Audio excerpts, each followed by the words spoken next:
నమస్కారం G news కి స్వాగతం నేను సుజిత ముందుగా ప్రధానాంశాలు 3వ బెటాలియన్లో అభివృద్ధి కార్యక్రమాలను ప్రారంభించిన డీజీపీ ఆంధ్రప్రదేశ్ ప్రత్యేక పోలీస్ నూతన లోగో ఆవిష్కరణ ఏఐటీయూసీ ఆధ్వర్యంలో విశాఖ డైరీ కార్మికుల ధర్నా కనీస వేతనాలు అమలు చేయాలని డిమాండ్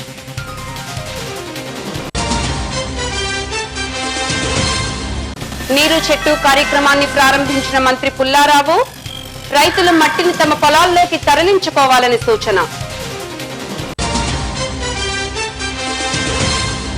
కాకినాడలో విద్యుత్ సమస్యలపై సర్వే నిర్వహించిన ఎమ్మెల్యే సబ్స్టేషన్ల ఏర్పాటుకు చర్యలు తీసుకుంటామని వెల్లడి ఇక వివరాల్లోకి వెళ్తే వైఎస్ఆర్ కడప జిల్లాలో ముఖ్యమంత్రి చంద్రబాబు నాయుడు నీరు చెట్టు కార్యక్రమాన్ని ప్రారంభించారు. ఇటీవలి కాలంలో భూగర్భ జలాలు అడుగంటిపోయాయని రైతులు కష్టపడుతున్నారు తప్ప దీన్ని ఏ విధంగా సరిచేసుకోవాలో ఆలోచించలేకపోతున్నారని ఆయన అన్నారు. ఈ కార్యక్రమంలో మంత్రులు దేవినేని రావెల ఎంపీ సీఎం రమేష్ తదితరులు పాల్గొన్నారు.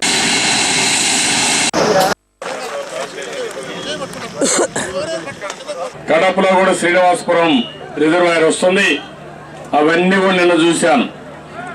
అక్కడ కూడా స్పష్టమైన ఆదేశాలు ఇచ్చి ఈ సంవత్సరం ఫేజ్ 2లో పొంగునూరు వరకు నీళ్లు తీసుకురావాలి. ఎంత దుర్మార్గం అంటే ఇటీవల కాలంలో భూగర్భ జలాలు బాగా తగ్గిపోయినాయి. ఈ పక్క కడపంతా కూడా భూగర్భ జలాలు బాగా ఇంకిపోయే పరిస్థితికి వచ్చింది. 1500 అడుగులకు వెళ్ళిపోయింది. మీరు అనుకుంటున్నారు నీళ్ళు ఇంకిపోతే మేమేం చేస్తామని. కష్టపడుతున్నారు తప్ప బాధపడుతున్నారు తప్ప దీన్ని ఏ విధంగా సరి చేసుకోవాలో ఆలోచించే పరిస్థితుల్లో మీరు లేరు. ఇది జయప్రదం చేస్తామని చెప్పి కూడా కడప వరకు నీళ్లు తీసుకుపోతాం. తూర్పుగోదావరి జిల్లా కాకినాడ జేఎన్టీయూకే ఆధ్వర్యంలో జరుగుతున్న ఏపీ ఎంసెట్ 2015 ప్రవేశ పరీక్షకు రాష్ట్ర మంత్రుల చేతుల మీదుగా సెట్ కోడ్లను విడుదల చేశారు. అనంతరం మంత్రులు మీడియాతో మాట్లాడారు.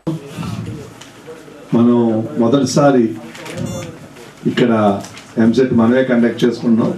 చాలా ఎక్కడ ఎటువంటి ప్రాబ్లం లేకుండా అన్నీ చేస్తే కొంత ఆర్టీసీ వలన కొంత ఇబ్బంది వచ్చింది. కానీ ప్రభుత్వం మొత్తం అన్ని డిపార్ట్మెంట్లు, అది పోలీస్ అవను, ఆర్టీసీ అవను, అలాగే రోడ్ ట్రాన్స్పోర్ట్, ఆర్ఎండ్బి అవను, అందరూ ఇన్వాల్వ్ అయ్యి, ఎడ్యుకేషను, చీఫ్ సెక్రటరీ, సీఎం గారు అందరూ ఇన్వాల్వ్ అయ్యి దాదాపు ఎక్కడా ప్రాబ్లం లేకుండా ఉండడానికి ప్రయత్నం చేశారు. చాలా కంగ్రాచులేషన్స్ అందరికి. ప్రభుత్వం చేశారు. 10 గంటలకు కూడా మనకి రిజల్ట్ తెలుస్తుంది ఎట్లా ఉంది, ఏం జరిగిందని. డిఫరెంట్ సెంటర్స్ నుంచి వీఆర్ హోపింగ్ అందరూ ఏ ఒక్క స్టూడెంట్ ఇబ్బందికి పాల్గొకూడదు అనేది ప్రభుత్వం యొక్క ఉద్దేశం.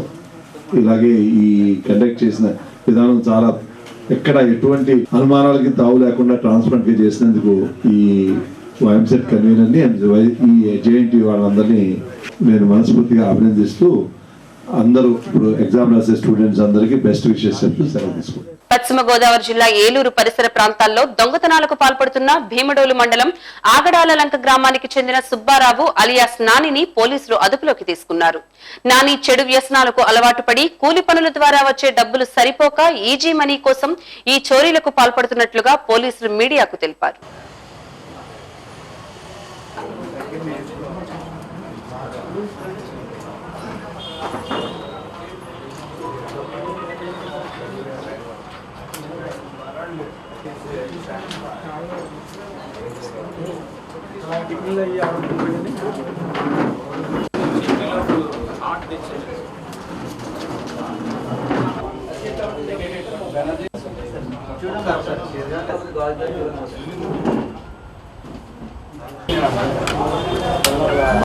నాని అనబడే పులపర్తి సుబ్బరాజు, ఇతను ఆగడాలంక చెందినతను. ఇతను ఇంతకుముందు చిన్న నేరాలు చేసేవాడు. అంటే సైకిల్ నేరాల్లో కేసులు నమోదయ్యడం జరిగింది. కానీ ఇప్పుడు రాత్రి మాటలు ఇల్లు తాళాలు పగలగొట్టి దొంగతనాలు చేయడం అనేది ఈ సంవత్సరం అంటే 2014 ఏప్రిల్ నుంచే చేయడం జరిగింది. వాటిలో మన తూర్పు వీధిలో ఒక ఇల్లు, బావిశెట్టివారిపేటలో 2 ఇళ్ళు, అలాగే విద్యానగర్ 3 టౌన్ లిమిట్స్కి చెందిన విద్యానగర్లో సెంట్రల్ ఎక్సైజ్ కాలనీలో 1 ఇల్లు, ప్రకాష్ నగర్ రూరల్ లిమిట్స్లో 2 కేసులు, మొత్తం ఒక 6 ఇళ్లలో దొంగతనాలు చేసినట్టు ఒప్పుకొని ప్రాపర్టీ 15 కాసులు బంగారం, సుమారు 1 కేజీ వెండి దాకా రికవరీ చేయడం జరిగింది. ఆర్టీసీ సమ్మె నేపథ్యంలో ఎంసెట్ విద్యార్థులకు అర్ధగంట సేపు మినహాయింపు ఇస్తున్నట్లు కృష్ణా జిల్లా కలెక్టర్ బాబు ప్రకటించారు. ఈ విషయాన్ని జిల్లా వ్యాప్తంగా ఉన్న అన్ని ఎంసెట్ సెంటర్లకు సమాచారం అందిస్తున్నట్లు ఆయన తెలిపారు. ఆర్టీసీ కార్మికుల సమ్మె నేపథ్యంలో ఎంసెట్, డిఎస్సి పరీక్షలకు గాను ప్రైవేటు విద్యా సంస్థల వాహనాలను వినియోగిస్తున్నట్లు కలెక్టర్ తెలియజేశారు. కృష్ణా జిల్లాలో ఆల్టర్నేట్ అరేంజ్మెంట్స్ చాలా మటుకు చేయడం జరిగింది.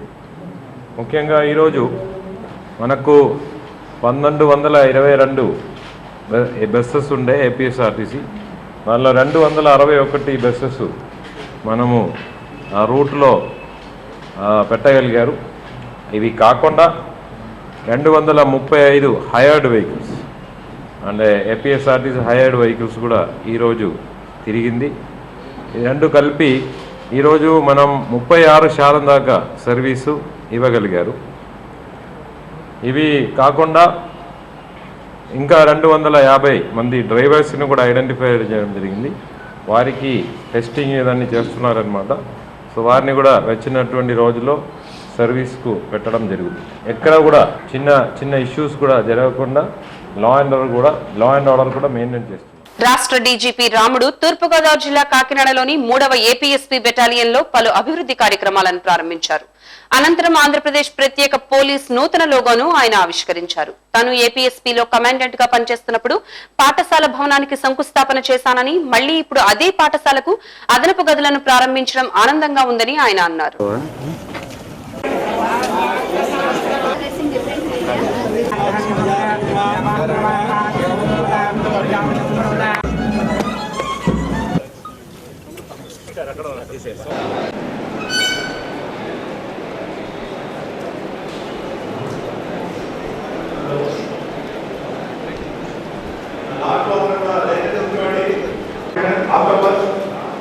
గౌరవనీయులు శ్రీమతి ఐజీపీ బెటాలియన్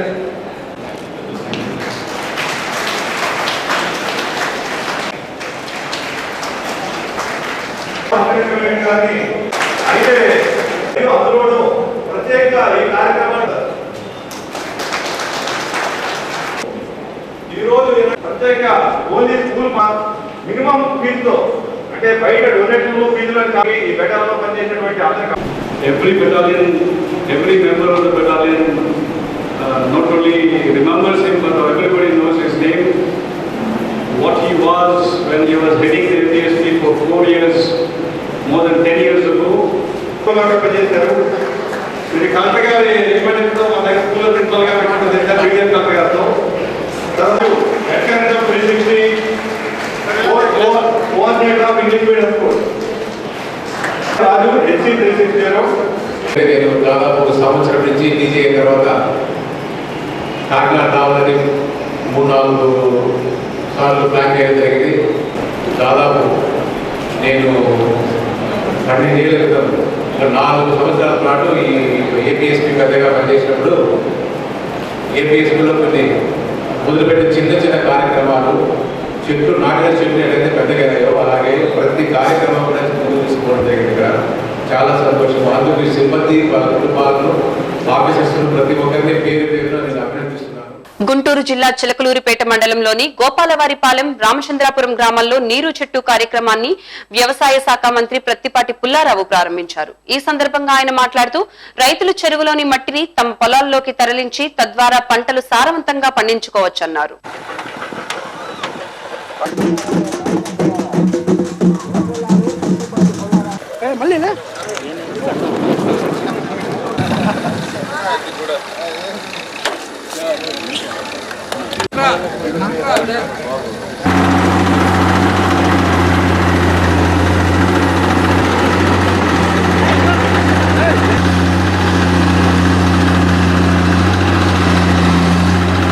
ఎత్తిపోతల ద్వారా గోదావరి వరద మన రాష్ట్రంలో సుమారు 42,000 చెరువుల కింద రాజకీయాలకు అతీతంగా, పార్టీలకు అతీతంగా ఈ నీరు చెట్టు కనుక ఎంత మనం ప్రతి గ్రామంలో ఎంత పెద్ద ఎత్తున చేసుకుంటే అంత పెద్ద ఎత్తున భూగర్భ జలాలని భూమిలోకి నీరు నింపేటువంటి దానికి ఒక అవకాశం. ఎందుకంటే వర్షాలు పడుతున్నప్పుడు వర్షపు నీటిని ఒడిసి పట్టుకొని ఏ విధంగా భూమిలోకి వెళ్ళేటువంటి విధంగా చేయాలనేటువంటి దానికి చెరువులు పొడిగతీతలు కానీ కుంటల పొడిగతీతలు కానీ అదేవిధంగా ఎక్కడికక్కడ భూగర్భ జలాలని భూమిలోకి పంపించడమే ఏకైక మార్గం. ప్రయోజనాలు కూడా ఉన్నాయి. ఈ మట్టిని తీసుకెళ్లి కనుక పొలాలకు తోలుకుంటే సారవంతమైనటువంటి మట్టి 1 సంవత్సరం ఎరువులు లేకుండా పంటలు పండించుకునేటువంటి అవకాశం, అనేక రకాలైనటువంటి ప్రయోజనాలు ఈ నీరు చెట్టు ద్వారా సాధ్యమవుతుంది. కృష్ణా జిల్లా చందర్లపాడు మండలం చింతలపాడు గ్రామంలో విషాద సంఘటన చోటు చేసుకుంది. పొలంలో ఉన్న తాటి చెట్టు ఆకులు కొడుతున్న 2 కూలీల చేతిలో ఉన్న ఇనుప కడ్డీ పక్కన ఉన్న విద్యుత్ వైర్లకు తగలడంతో 2 అక్కడికక్కడే మృతి చెందారు. సమాచారం తెలుసుకుని ఘటనా స్థలానికి చేరుకున్న గ్రామస్తులు అక్కడి దృశ్యాలు చూసి విషాదంలో మునిగిపోయారు.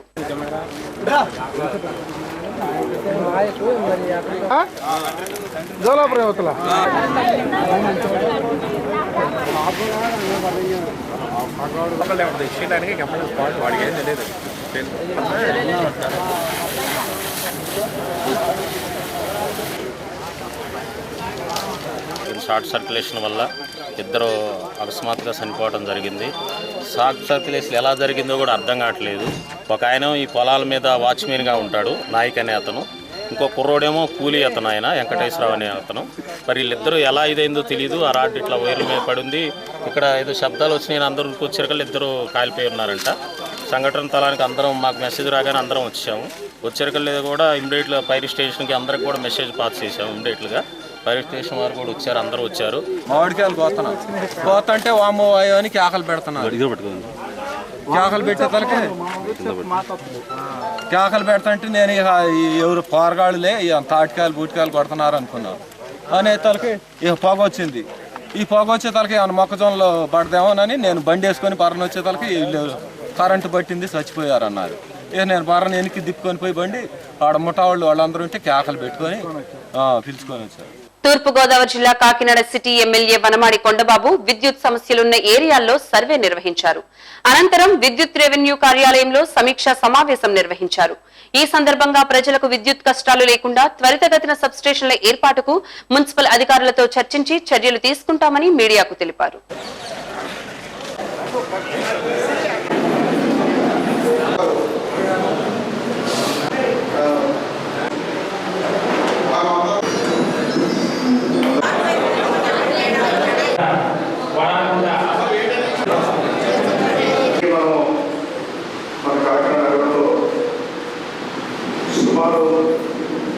సబ్స్టేషన్ లేక లో వోల్టేజ్ ఉన్న ప్రాంతాలు చాలా ఉన్నాయి.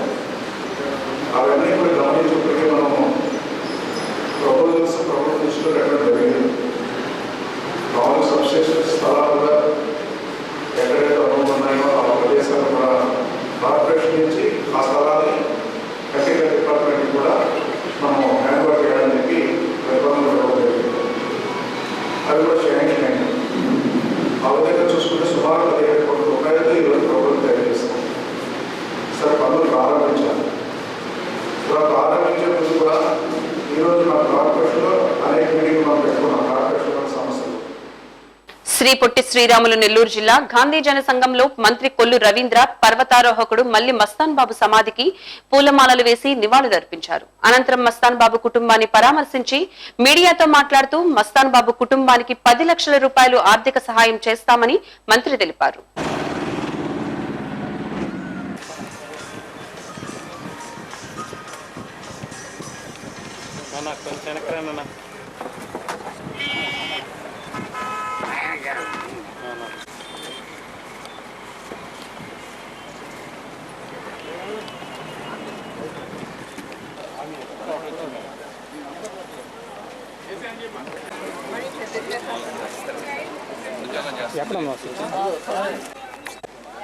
ఆశ ఏంటంటే and it can be done singly also because పర్వతారోహణలో భారతదేశ ఖ్యాతిని ప్రపంచ స్థాయిలో తీసుకెళ్ళినటువంటి వ్యక్తి ఒక సామాన్య కుటుంబంలో గాంధీజన ఆశ్రమంలో జన్మించి కోరుకొండ హై స్కూల్లో చదువుకుని ఖరగ్పూర్లో ఐఐటి చేసి అలాగే సాఫ్ట్వేర్ ఇంజనీర్గా ఉద్యోగం చేస్తూ ఆయనకున్నటువంటి అంబిషన్ పర్వతారోహణ. దాంట్లో మరి ప్రమాదవశాత్తు 24వ తారీఖు మార్చి 24 చనిపోవడం, మరి వారికి అన్ని రకాలుగా కూడా ప్రభుత్వం ఆదుకోవాలని, ముఖ్యంగా వారి తల్లి గారికి 10 లక్షల రూపాయల ఎక్స్గ్రేషియా, అలాగే ఒక కమ్యూనిటీ హాల్ కూడా ఒక నిర్మాణం చేసి ఆయన పేరు మీద పెట్టాలని, అలాగే అక్కడ ఉన్నటువంటి గురుకుల పాఠశాలకు కూడా ఆయన నామకరణం చేయాలని ప్రభుత్వం అన్ని రకాలుగా చేస్తుంది. ఎస్సీ వర్గీకరణకు ఆమోదం తెలపడానికి ఆంధ్రప్రదేశ్ ప్రభుత్వం ప్రత్యేక అసెంబ్లీ సమావేశాలు నిర్వహించాలని ఎంఆర్పీఎస్ నాయకులు మందకృష్ణ మాదిగ డిమాండ్ చేశారు. ప్రకాశం జిల్లా ఒంగోలులో ఏర్పాటు చేసిన మీడియా సమావేశంలో ఆయన మాట్లాడుతూ షెడ్యూల్ కులాల వర్గీకరణను ఒక ప్రత్యేక అంశంగా చంద్రబాబు నాయుడు గుర్తించాల్సిన అవసరం ఉందన్నారు. ఎస్సీ వర్గీకరణకు ఆమోదం తెలపడానికి ఆంధ్రప్రదేశ్ ప్రభుత్వం ప్రత్యేక అసెంబ్లీ సమావేశాలు నిర్వహించాలని ఎంఆర్పిఎస్ డిమాండ్ చేస్తుంది. కొన్ని ప్రత్యేకమైన అత్యవసరమైన సమస్యల మీద చర్చించడానికి గతంలో ప్రత్యేక అసెంబ్లీ సమావేశాలు, ప్రత్యేక పార్లమెంట్ సమావేశాలు జరిపిన ఉదంతాలు ఎన్నో ఉన్నాయి. దానిని దృష్టిలో పెట్టుకొని షెడ్యూల్ కులాల వర్గీకరణ అంశం ఒక ప్రత్యేక అంశంగా, అత్యవసరంగా పరిష్కరించాల్సిన అంశంగా చంద్రబాబు నాయుడు ప్రభుత్వం వెంటనే గుర్తించాలని, అందుకు ప్రత్యేక ఈ మధ్యకాలంలో టీడీపీలో చేరిన కొంతమంది వర్గీకరణ వ్యతిరేక శక్తులు అట్లాంటి దుష్ప్రచారం చేయడం వల్ల ఈ మధ్యకాలంలో వర్గీకరణ వ్యతిరేకించే కొంతమంది వ్యక్తులు చంద్రబాబు నాయుడు గారిని పక్కదారి పట్టించడానికి, తప్పదారి పట్టించడానికే ఈ వాదనను ముందుకు తీసుకొచ్చిందనేసి కూడా మేము స్పష్టం చేస్తున్నాం. తెలంగాణలో కష్టాల్లో ఉన్నప్పుడు ఆయన పాదయాత్రకు అండగా నిలబడ్డది ఎంఆర్పిఎస్. ఆంధ్రప్రదేశ్ ఎన్నికల్లో గెలుపుకు సహకరించింది ఎంఆర్పిఎస్. వర్గీకరణ వ్యతిరేకించే శక్తులు తెలంగాణలో ఆయన పాదయాత్రను అడ్డుకునే ప్రయత్నం చేసినాయి. వర్గీకరణ వ్యతిరేకించే శక్తులు చంద్రబాబు నాయుడిని ఇక్కడ రాజకీయంగా ఓడించే ప్రయత్నాలు చేసినాయి. ఈ విషయం మర్చిపోద్దని కూడా కోరుతున్నాను. ఒక వ్యక్తి జీవితంలో విశ్వసనీయత ముఖ్యమైన విషయం. అధికారం ఉండవచ్చు, అధికారం పోవచ్చు కానీ వ్యక్తి జీవితంలో విశ్వసనీయత ముఖ్యమైన విషయం. ఆ విశ్వసనీయత మాదిగలు నమ్మిన విషయాన్ని ఆయన విస్మరించొద్దని మేము కోరుతున్నాం. ఆగస్టు 20 తారీఖు నాడు విజయవాడలో లక్షలాది మంది మాదిగల మహాశక్తి ప్రదర్శన నిర్వహించబోతున్నాం. పశ్చిమ గోదావరి జిల్లా తాడేపల్లిగూడెం నేషనల్ హైవేపై ఒక ట్రాలీ 2 బస్సులను ఢీకొన్న ఘటనలో బస్సు డ్రైవర్, ట్రాలీ డ్రైవర్ మృతి చెందగా ట్రాలీలోని 2వ డ్రైవర్ కు తీవ్ర గాయాలయ్యాయి. అతనిని చికిత్స నిమిత్తం ఆసుపత్రికి తరలించారు. విశాఖలో జరిగే ఎంసెట్ పరీక్షలకు కేసినేని ట్రావెల్స్ స్పెషల్ బస్సులను విజయవాడ, హైదరాబాద్ల నుండి ఏర్పాటు చేశారు. విజయవాడ బస్సు తాడేపల్లిగూడెం చేరేసరికి సాంకేతిక లోపంతో రోడ్డు పక్కనే ఆగింది. వెనుక హైదరాబాద్ నుండి వస్తున్న కేసినేని బస్సు డ్రైవర్ తన బస్సును పక్కకు పెట్టి ముందు బస్సు ఎందుకు ఆగిందో అని కనుక్కోవడానికి కిందకు దిగి వచ్చాడు. దీంతో కరీంనగర్ నుండి కాకినాడ వెళ్లే ట్రాలీ లారీ వెనుక బస్సును, డ్రైవర్ను ఢీకొనడంతో బస్సు డ్రైవర్, ట్రాలీ డ్రైవర్ అక్కడికక్కడే చనిపోయారు. 2 బస్సులు పూర్తిగా పాడవడంతో 2 బస్సుల్లో ఉన్న సుమారు 100 మంది విద్యార్థులను ఎస్ఐ చంద్రశేఖర్ సహాయంతో వేర్వేరు బస్సుల్లో విశాఖకు తరలించారు. కర్నూలు జిల్లా డోన్లో ఘోర సంఘటన చోటు చేసుకుంది. డోన్లోని టీచర్స్ కాలనీకి చెందిన ఓ గృహిణి తన 2 కుమార్తెలతో సహా కిరోసిన్ పోసుకుని ఆత్మహత్య చేసుకుంది. ఈ ఘటనపై పోలీసులు కేసు నమోదు చేసి దర్యాప్తు చేస్తున్నారు. రాణి అనే ఓ గృహిణి తన భర్త లేని సమయంలో తన 2 చిన్నారులతో కలిసి కిరోసిన్ పోసుకుని నిప్పంటించుకుని ఆత్మహత్య చేసుకుంది. స్థానికులు పోలీసులకు సమాచారం అందించడంతో పోలీసులు ఘటనా స్థలానికి చేరుకుని రాణి భర్త శ్యామ్ కుమార్ రెడ్డిని అదుపులోకి తీసుకుని విచారిస్తున్నారు.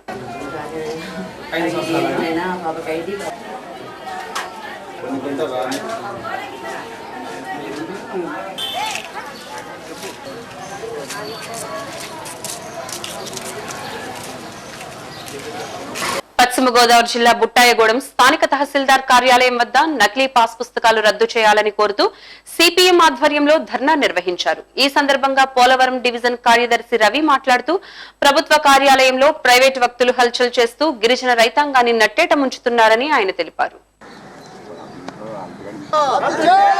రద్దు చేయాలి నకిలీ రికార్డులను, పటిష్టంగా అమలు చేయాలి 170 చట్టాన్ని, పట్టాదారు పాస్ పుస్తకాలని చేయాలి 170 చట్టాన్ని. వారం రోజుల క్రితమే తహసీల్దారు ఆసిఫా గారు ఒక కుంభకోణాన్ని బయటపెట్టారు. వాళ్ళ శాఖ అధికారులే నకిలీ పట్టాలు, పట్టాదారు పాస్ పుస్తకాలు తయారు చేయడంతో పాటు ఈ ఆఫీసులోనూ జీలుమిల్లి మండల ఆఫీసులో ఉండాల్సినటువంటి రెవెన్యూ రికార్డు నకళ్ళు, రెవెన్యూ రికార్డు అసలు పేపర్లు అన్నీ కూడా ఒక సాధారణ వ్యక్తి దగ్గర దొరికినాయి అని చెప్పి ఎంఆర్ఓ గారు బయటపెట్టారు. నకిలీ జడ్జిమెంట్లు తయారు చేయించినటువంటి ఘనా పార్టీలు, గొప్ప భూస్వాములు ఈ ప్రాంతంలో ఉన్నారు. ఆ కుంభకోణంలో ఎవరైతే చేతులున్నాయో భూస్వాములు, ప్రజాప్రతినిధులు, ఉన్నతాధికారులు వాళ్లే ఇప్పుడు మళ్ళీ నకిలీ పట్టాలు, పట్టాదారు పాస్ పుస్తకాలు తయారు చేయించారని చెప్పి మేము సిపిఎం పార్టీగా తెలియజేస్తున్నాం. ప్రభుత్వం చేతులు దులుపుకుంటే వీలేదు. ఈ కుంభకోణానికి వెనుకున్నటువంటి అసలు పాత్రదారులను బయట పెట్టాలని, ఆ నకిలీ పట్టాలు, పట్టాదారు పాస్ పుస్తకాలని రద్దు చేయాలని, అసలు గిరిజనులకి పట్టాలు ఇవ్వాలని, దీర్ఘకాలంగా సాగులో ఉన్నటువంటి గిరిజనులకి పట్టాలు ఇవ్వాలని, లేని పక్షంలో రాబోయే కాలంలో సిపిఎం పార్టీ ఉధృతంగా ఉద్యమాన్ని నిర్వహిస్తుందని చెప్పి ఈ సందర్భంగా మేము తెలియజేస్తాం. మైనింగ్ ద్వారా ప్రభుత్వ ఆదాయాన్ని పెంచడానికి అవసరమైన సూచనలు చేస్తామని ప్రభుత్వ రంగ సంస్థలపై ఏర్పాటైన శాసనసభ కమిటీ చైర్మన్ కాగిత వెంకట్రావు తెలిపారు. ప్రకాశం జిల్లాలోని చీమకుర్తి గ్రానైట్ క్వారీలను కమిటీ సభ్యులు పరిశీలించారు. ఈ కార్యక్రమంలో Anantapuram urban MLA Prabhakar Chowdary, Rayachoti MLA Srikanth Reddy, CPI MLC Chandrasekhar Rao పాల్గొన్నారు.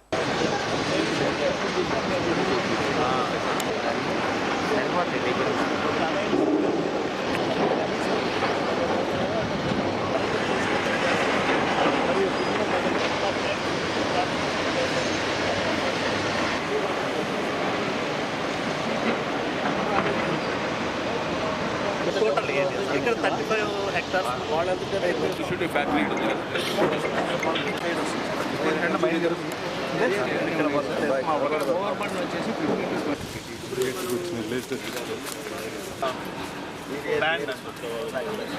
దీనికి ప్రధానంగా 5 కారణాలు ఉన్నాయి. ప్రభుత్వానికి ఏ విధంగా వినియోగపడుతుందో ఐడియల్గా పడుండి అతను వదిలేసి వెళ్ళిపోయిన దాన్ని క్యాన్సిలేషన్ చేసి ఆల్రెడీ ఏపీఐ ఎండీ దగ్గర నుంచి కూడా ఆల్రెడీ పర్మిషన్ పొందారు. అది టెండర్ పిలవడానికి కూడా. చిత్తూరు జిల్లా శ్రీకాళహస్తిలో శ్రీ ప్రసన్న వరదరాజుల స్వామి వారి వార్షిక బ్రహ్మోత్సవాల్లో భాగంగా వైష్ణవి కోనేరు నందు చక్రస్నానం నిర్వహించారు. ముందుగా శ్రీచక్రానికి పెరుగు, పాలు, పసుపు, వివిధ రకాల సుగంధ ద్రవ్యాలతో ప్రత్యేక అభిషేకాలు చేశారు. మహిళలు చక్రస్నానం కోసం పెద్ద ఎత్తున పోటీ పడ్డారు.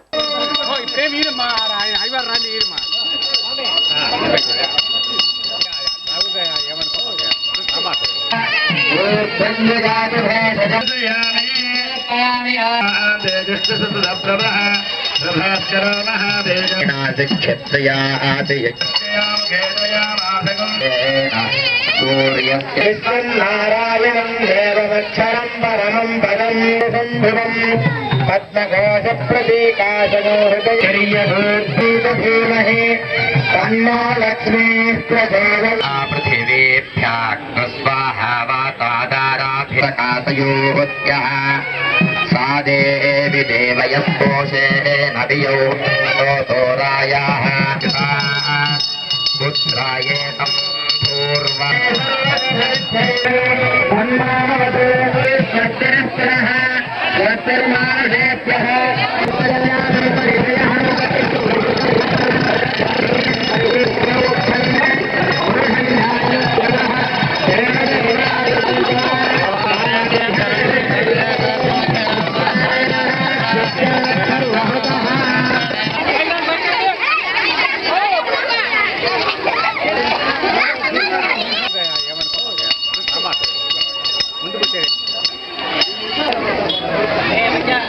విశాఖ జిల్లా నర్సీపట్నంలో విశాఖ డైరీ కార్మికులు భారీ ర్యాలీ నిర్వహించారు.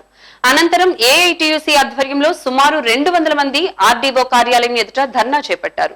ఈ సందర్భంగా మాట్లాడుతూ కనీస వేతనం అమలు చేయాలని, పాలక సంస్థ సిబ్బందిని డైరీ ఉద్యోగులుగా గుర్తించాలని వారు డిమాండ్ చేశారు.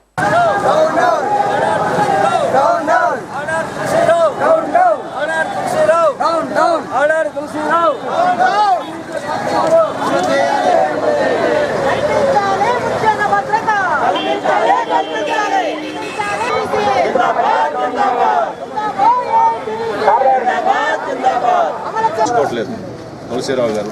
అందుకని మేము వాళ్ళకే నోటీస్ ఇచ్చాం, ప్రభుత్వానికి కూడా మీ ద్వారా నోటీస్ కాబట్టి చేయగలిగాడు, ఇంకొకరైతే చేయలేరని చెప్పని. శ్రీ పొట్టి శ్రీరాములు నెల్లూరు జిల్లా నాయుడుపేట ఎంపీడీఓ కార్యాలయంలో ఆర్డీఓ బాబయ్య చేతుల మీదుగా పెంటావలెంట్ టీకాను ప్రారంభించారు. 5 రకాల ప్రాణాంతక వ్యాధులకు ఒకే వ్యాక్సిన్ ఈ పెంటావలెంట్ టీకా అని ఆర్డీఓ బాబయ్య పేర్కొన్నారు.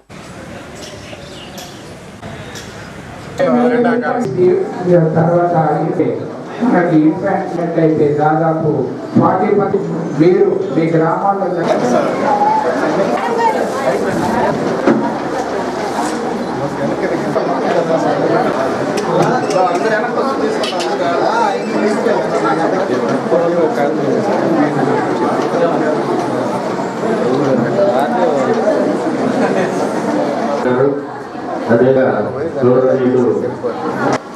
మేము ఒక స్పెషల్ యాక్షన్ ప్లాన్ తయారు చేస్తున్నాం. దాని ప్రకారం ప్రతి ఎస్సీ కాలనీ కానీ ఎస్టీ కాలనీ కానీ కవర్ చేయడానికి ప్రయత్నిస్తాం. ఎక్కడ కూడా మా ఉద్దేశం కానీ అందరి ఉద్దేశం మాతృ మరణాలు శిశు మరణాలు నివారించడం. మాతా శిశు మరణాలు దేశంలో పోల్చుకుంటే ఎక్కువగా ఉన్నటువంటి సందర్భం. ఈ సందర్భానికి ఆరోగ్యవంతమైన వాతావరణం తీసుకురావాలనే ఉద్దేశంతోనే మనకు అంగన్వాడీల ద్వారా కానీ ఏఎన్ఎంల ద్వారా కానీ డాక్టర్ గారు కూడా మార్పు ప్రోగ్రాం అనేది ఒకటి పెట్టి ప్రతి వారం కూడా ప్రతి నెలలో కూడా ఒక ప్రోగ్రాం పెట్టి వీటిని పరిశీలి చేయడం, గ్రామాల్లో ఉన్నటువంటి గర్భవతులు కావచ్చు, అదేవిధంగా పుట్టినటువంటి పిల్లలను కూడా వాళ్ళకి ఆరోగ్యవంతమైన పరిస్థితి రావాలనే ఉద్దేశంతోనే మనం టీకాలు ఇస్తున్నటువంటి సందర్భం. బులెటిన్ ముగించే ముందు ప్రధానాంశాలు మరోసారి. 3వ బెటాలియన్లో అభివృద్ధి కార్యక్రమాలను ప్రారంభించిన డీజీపీ. ఆంధ్రప్రదేశ్ ప్రత్యేక పోలీస్ నూతన లోగో ఆవిష్కరణ. ఏఐటీయూసీ ఆధ్వర్యంలో విశాఖ డైరీ కార్మికుల ధర్నా. కనీస వేతనాలు అమలు చేయాలని డిమాండ్.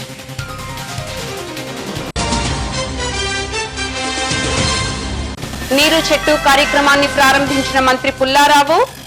రైతులు మట్టిని తమ పొలాల్లోకి తరలించుకోవాలని సూచన.